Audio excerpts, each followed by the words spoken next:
ഷിരൂർ ദുരന്തത്തിൽ ജീവൻ നഷ്ടമായ അർജുൻ നമ്മൾ മലയാളികൾക്കൊക്കെ എന്നും ഒരു നോവാണ്. അർജുന്റെ പേരിനൊപ്പം അന്ന് ഏറെ കൂട്ടി വായിക്കപ്പെടുകയും വിവാദത്തിൽപ്പെടുകയും ഒക്കെ ചെയ്തൊരു പേരാണ് കോഴിക്കോട് സ്വദേശി മനാഫിൻ്റേത്. സഹോദരതുല്യം സ്നേഹിച്ചവന്റെ വേർപാടിന്റെ ഓർമ്മയിൽ നെഞ്ചുപിടയുന്നുണ്ട് ഇപ്പോഴും മനാഫിന്.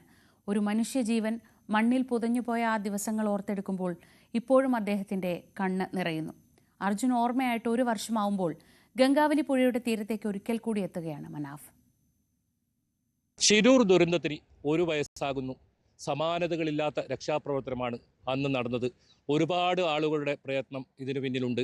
അത് എടുത്തു പറയേണ്ടത് KC വേണുഗോപാലാണ്. അതുപോലെ തന്നെ കർണാടക സർക്കാരാണ്. ഒപ്പം ഒരുപാട് കേരളത്തിലെ രാഷ്ട്രീയ പാർട്ടി നേതാക്കളും.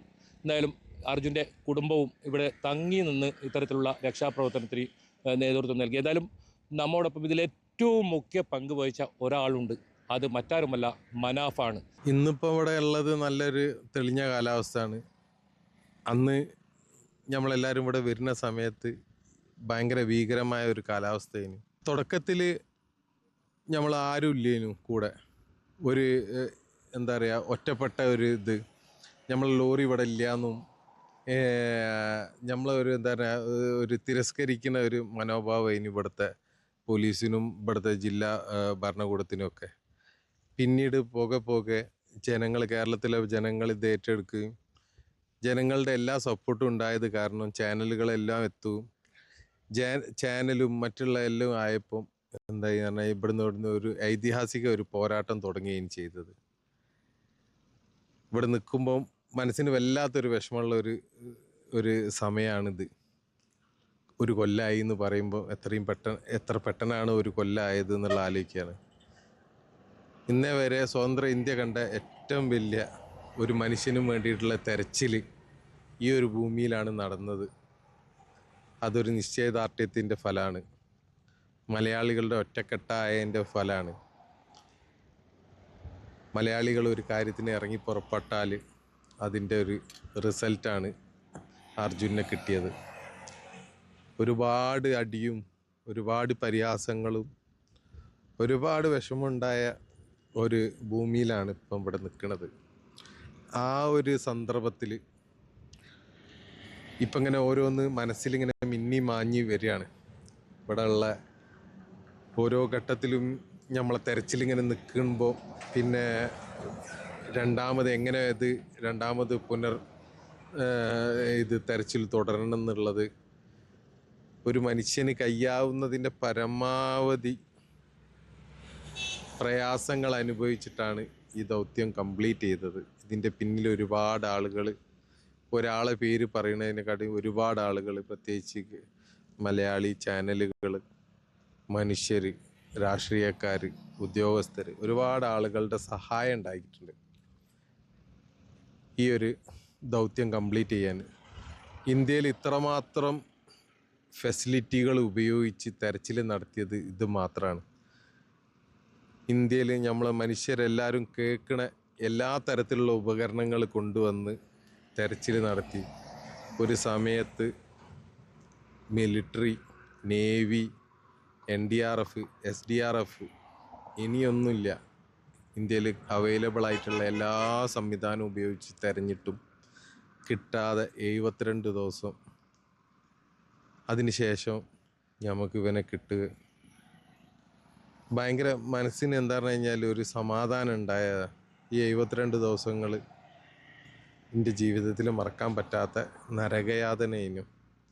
ഇവിടുത്തെ കാലാവസ്ഥ, പുറത്തുള്ള കുത്തുവാക്കുകൾ പലതും അനുഭവിച്ചിട്ടാണ് ഈ 72 ദിവസം കടന്നുപോയത്.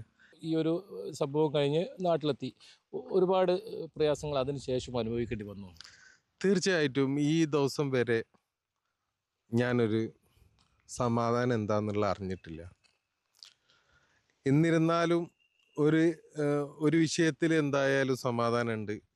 നമ്മൾ ചോദിച്ച ഒരു ചോദ്യത്തിന്, കേരളം മലയാളികൾ മൊത്തത്തിൽ ചോദിച്ച ഒരു ചോദ്യത്തിൻ്റെ ഉത്തരം നമുക്ക് കണ്ടെത്താൻ കഴിഞ്ഞു. ഇപ്പോഴും പല കേസുകളും പല തരത്തിലുള്ള പ്രയാസങ്ങളും ഞാൻ അനുഭവിച്ചു കൊണ്ടിരിക്കുകയാണ്. എന്നിരുന്നാലും ജീവിതം ഇങ്ങനെ മുന്നോട്ട് പോകുന്നുണ്ട്. ഈ വിഷയത്തിൽ മറ്റൊരു കാര്യം, ഈ തുടക്കം മുതലേ നമ്മളിവിടെ ഉണ്ടായി വരുന്ന ഒരാളാണ് ഞാൻ, അതുകൊണ്ട് ചോദിക്കുന്നതാണ്. അർജുനെ കണ്ടെത്താൻ സാധിക്കും, ലോറി കണ്ടെത്താൻ സാധിക്കും എന്ന് പറഞ്ഞ ഒരേ ഒരു വ്യക്തിയാണ് മനാഫ്. അത് വലിയൊരു ഉറപ്പായിരുന്നു. അത് ഏറ്റവും ഒടുവിലാണ് അത് സാധിക്കുകയും ചെയ്തു. അതെങ്ങനെയാണ് ആ തുടക്കം മുതൽ തന്നെ അങ്ങനെ ഒരു വിശ്വാസം മനാഫിനുണ്ടായത്? അതിപ്പോഴും എനിക്കറിയില്ല എന്താണെന്നുള്ളത്. എൻ്റെ ഉള്ളിൽ ആരോ എന്നോട്, ഞാൻ ഈ ലോറി പൊന്തിക്കുന്ന സമയത്ത് ഇത് പുറത്തേക്ക് വരുന്ന ആ സമയത്ത് തന്നെ എൻ്റെ ഒരു മനസ്സിൻ്റെ ഉള്ളിലുള്ള ഒരു കോൺഫിഡൻ്റ് ആണ് അർജുൻ അതിൻ്റെ ഉള്ളിൽ ഉണ്ടാവും എന്നുള്ളത്. ഞാൻ ആ ലോറി നോക്കാതെ തിരിഞ്ഞു നിന്ന് പറഞ്ഞ ആളാണ്, അതിൻ്റെ ഉള്ളിൽ അർജുനുണ്ട്, നോക്കിക്കാളിന്ന്. എന്നിട്ട് പോലും ഈ ഡഡ്ജറിൻ്റെ മുതലാളി അതിൻ്റെ ഉള്ളിൽ പരിശോധിച്ചിട്ട് പറഞ്ഞ് അർജുൻ ഇല്ലയെന്ന്. അപ്പോഴും ഞാൻ ആ ഉച്ചത്തിൽ അദ്ദേഹത്തോട് പറഞ്ഞതാണ്, ശരിക്കും ഒന്ന് തപ്പി, അതിൻ്റെ ഉള്ളിൽ അർജുനുണ്ടാവും. അതേമാതിരി തന്നെ സംഭവിച്ച്. ഞാൻ അത് ആരും എന്നെക്കൊണ്ട് പറയിപ്പിച്ചെന്നുള്ള അറിയില്ല. ആ സമയങ്ങളിൽ എന്നെ ഉറങ്ങാതെ വേട്ടയാടിയ ഒരു ഒരു സ്വപ്നം ഇനിയും അത് ഒരു വിശ്വാസമാണ് അതിൻ്റെ ഉള്ളിലുണ്ട് എന്നുള്ളത്. അതുപോലെ തന്നെ ഞാൻ ന്യൂസ് 18നോടും പറയാനുള്ളത്, ആദ്യം മുതലേ ഒറ്റക്കെട്ടായിട്ട് നിങ്ങൾ നിന്നതിനോണ്ട്. അതുമാത്രമല്ല, നമ്മളെല്ലാവരും പറഞ്ഞതിൻ്റെ ഒരു കാര്യമാണ്, ന്യൂസ് 18 അടക്കമുള്ള ആളുകൾ പറഞ്ഞാണ് ജഗന്നാഥൻ്റെ കടൻ്റെ പിന്നിൽ പരിശോധിക്കണം എന്നുള്ളത്. അവസാനം അവിടുന്ന് തന്നെ കിട്ടി. കേരളത്തിലെ ചാനലുകളായ എല്ലാ ചാനലിനോടും എനിക്ക് അത്രയും കടപ്പാടുണ്ട്. കാരണം എന്ന് പറഞ്ഞു കഴിഞ്ഞാൽ ഇവിടുത്തെ കാലാവസ്ഥ, ഇപ്പം ബൈജേട്ടനായാലും ഇവിടെ ആ ദിവസങ്ങളിലൊക്കെ വളരെ മോശപ്പെട്ട ഒരു കാലാവസ്ഥയിൽ മഴ, വെയിൽ, ഈ മഴകളൊക്കെ കൊണ്ടിട്ട് സുഖമില്ലാതായിട്ട് പോലും നിങ്ങൾ ചാനലുകാരെല്ലാവരും ഒറ്റക്കെട്ടായിട്ട് നിന്ന്, അതൊരു എന്താ പറയുക, മലയാളത്തിൽ ഇന്ന് വരെ കേരളത്തിൽ കണ്ട ഏറ്റവും വലിയ ഒരു ഐതിഹാസിക ഒരു പോരാട്ടം തന്നെയും. ഞാൻ ഒരാൾ പോരാടിയെന്നല്ല, നമ്മൾ മൊത്തം കേരളം മൊത്തം നിന്ന് ഒരാൾക്കും വേണ്ടി പോരാടിയത്. തുടക്കത്തിൽ ഉണ്ടായൊരു ആക്ഷേപം, അത് മനാഫിന് വേണ്ടത് അർജുനല്ല ലോറിയാണ്. എന്താണ് ആ ലോറിയുടെ ഒരു അവസ്ഥ ഇപ്പോൾ? ലോറി ഞാൻ അന്നേ പറഞ്ഞതാണ്, ആ ലോറി പൊന്തിച്ച പാടന്നെ ആ ലോറി അവിടെ തന്നെ ഇട്ടാളാണ്. നമുക്ക് ആ ലോറി ആകെ ഉള്ളത് ഒരു 48 ലക്ഷം റുപ്യൻ്റെ ലോറിയാണ്. ആ ലോറിനെക്കാട്ടും എത്രയോ വില മതിക്കുന്നതാണ് അതിലെ ജീവനക്കാരൻ.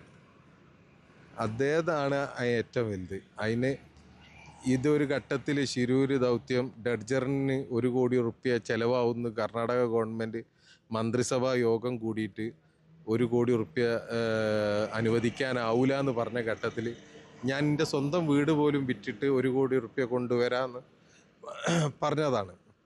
അപ്പോൾ അത്രയും എന്താ പറഞ്ഞു കഴിഞ്ഞാൽ, അപ്പോൾ ജനങ്ങൾക്ക് പിന്നീടുള്ള ചില ആളുകൾക്ക് 1 കോടി റുപ്യേനേക്കാളും വില മതിക്കുന്ന എന്തോ ഒന്ന് ഇതിലുണ്ട് എന്നുള്ളതായി. ഞാൻ വിചാരിച്ചു അതോട് കൂടിയിട്ട് ആ ആരോപണങ്ങളൊക്കെ നിൽക്കുന്നു. പിന്നീട് 1 കോടിയേക്കാളും വില മതിക്കുന്ന എന്തോ ഉണ്ട് എന്നുള്ളതായി. പക്ഷെ എന്താ പറഞ്ഞു കഴിഞ്ഞാൽ, മനുഷ്യ ജീവന് 1000 കോടിയേക്കാളും വില മതിക്കും എന്നുള്ളത് ഇപ്പോഴും ചില ആളുകൾക്ക് മനസ്സിലായിട്ടില്ല. നമ്മൾക്കിപ്പോൾ ആ ലോറി നമ്മളെ കയ്യിൽ ഇപ്പോൾ ഇവിടെ നിന്ന് എടുത്ത് ഇവിടെ ഒരുപാട് കാലം ഇവിടെ കിടന്ന് ഈ റോഡ് തടസ്സപ്പെടുത്തി, അതിൻ്റെ പേരിലും കേസിൻ്റെ പേരിലുണ്ട്. ഇപ്പോൾ ആ ലോറി കൊണ്ടുപോയിട്ട് ഒരു വർക്ക്ഷോപ്പ് കൊണ്ടുപോയിട്ടിട്ടുണ്ട്. അതൊരു ഓർമ്മയാണ്. അത് കുറച്ച് കാലം കഴിയുമ്പോൾ നമ്മൾ നന്നാക്കിയിട്ട് അതേമാതിരി തന്നെ ആക്കിയിട്ട് ഇനി തിരിച്ച് ഇറക്കണം. അതിന് എന്താ പറയുക, പുതിയ ലോറി വാങ്ങണേക്കാട്ടും ചിലവുണ്ടാവും. എന്നാലും കുഴപ്പമില്ല. കാരണം എന്ന് പറഞ്ഞു കഴിഞ്ഞാൽ അതൊരു ഓർമ്മകൾ ആണ് ആ ലോറി. അത് ഒരുപാട് കാലം ഇനിയും ഈ റോഡുകളിലൂടെ ഓടണം. ഇപ്പോൾ ഈ ഗംഗാവലി പുഴയുടെ തീരത്താണുള്ളത്, അർജുനയും ലോറിയും ലഭിച്ച ആ സ്ഥലത്താണുള്ളത്. ഏറ്റവും അവസാനമായി വൈകാരികമായി തോന്നുന്ന ഒരു ബന്ധം എന്താണ് പറയാനുള്ളത്? എൻ്റെ മരണം വരെ ഈ ഗംഗാവലിപ്പുഴയും ഞാനും തമ്മിലുള്ള ഒരു ബന്ധമുണ്ട്. ശിരൂരിൽ ഞാൻ നിന്ന ദിവസങ്ങളിലൊക്കെ വൈകുന്നേരം ഗംഗാവലിപ്പുഴയോട് പറയലുണ്ട്, ഞാൻ ഒരു ശത്രുവായിട്ട് കണ്ടതിനു ഗംഗാവലിപ്പുഴയോട്. ഗംഗാവലിപ്പുഴയിൽ എപ്പോഴും ഞാൻ പറയും, ഇന്ന് ഗംഗാവലിപ്പുഴ ജയിച്ച്, കാരണം ഇന്ന് അർജുനെ കിട്ടിയില്ല, പക്ഷെ ഞാൻ നാളെ വീണ്ടും വരും. അങ്ങനെയുള്ളൊരു പോരാട്ടത്തിന് ഒരു ദിവസം ഗംഗാവലിപ്പുഴയോട് ഞാൻ പറഞ്ഞു, ഇന്നത്തോടു കൂടി അർജുനെ കിട്ടി, നമ്മൾ ജയിച്ച്. ഇതൊരു വല്ലാത്തൊരു എന്താ പറയുക, ഹൃദയഭേദകമായ ഒരു മൂമെൻ്റാണ്. ഈ ഇതിലുള്ള ഒരു കല്ല് പോലും ഞാൻ ചവിട്ടാത്തത് ഉണ്ടാവില്ല. ഇതെന്താ പറഞ്ഞു കഴിഞ്ഞാൽ, ചില അപകടങ്ങൾ ഒരുപാട് ആളുകളുടെ ജീവിതം മാറ്റിമറിക്കപ്പെടും. അർജുൻ്റെ വീട്ടുകാർക്ക് ഒരു എന്താ പറയുക, മകനെ നഷ്ടപ്പെട്ട് അതൊന്നും നമുക്ക് എത്ര പണം കൊടുത്താലും തിരിച്ച് അവർക്ക് കൊണ്ടു കൊടുക്കാൻ കഴിയൂല. അതുപോലെ തന്നെ അതിനോടനുബന്ധിച്ച് നമ്മളെ ജീവിതവും താറുമാറായി. ഇതൊക്കെ എന്ന് പറഞ്ഞു കഴിഞ്ഞാൽ എന്താ പറഞ്ഞു കഴിഞ്ഞാൽ അനാസ്ഥ മൂലമാണ്. ആരോ ചെയ്ത തെറ്റിനാണ് ഇപ്പം ഈ ഇങ്ങനെ അനുഭവിക്കുന്നത്. നിരന്തരം ഇതിനെ പറ്റിയിട്ട് സംസാരിക്കേണ്ടതുണ്ട്. ഇത്തരത്തിലുള്ള എന്താ പറയുക, അശാസ്ത്രീയപരമായ റോഡ് നിർമ്മാണം നമ്മളെ എന്താ പറഞ്ഞു കഴിഞ്ഞാൽ ഒരുപാട് ആളുകളുടെ ജീവിതം കുട്ടിച്ചോറാക്കും. അതൊക്കെ തന്നെ എനിക്ക് പറയാനുള്ളത്. എന്തായാലും മനാഫ് സൂചിപ്പിച്ചതുപോലെ തന്നെ ആരുടെയൊക്കെയോ അനാസ്ഥ കൊണ്ട് ഒരുപാട് പേരുടെ ജീവൻ നഷ്ടപ്പെടുന്ന ഒരു സാഹചര്യമാണ് ഉണ്ടായത്. അതായത് 11 പേരാണ് ഈ ദുരന്തത്തിൽ മരിച്ചത്. ഇനിയും ഇതുവഴി അപകടം പതിയിരിക്കുന്നുണ്ട്.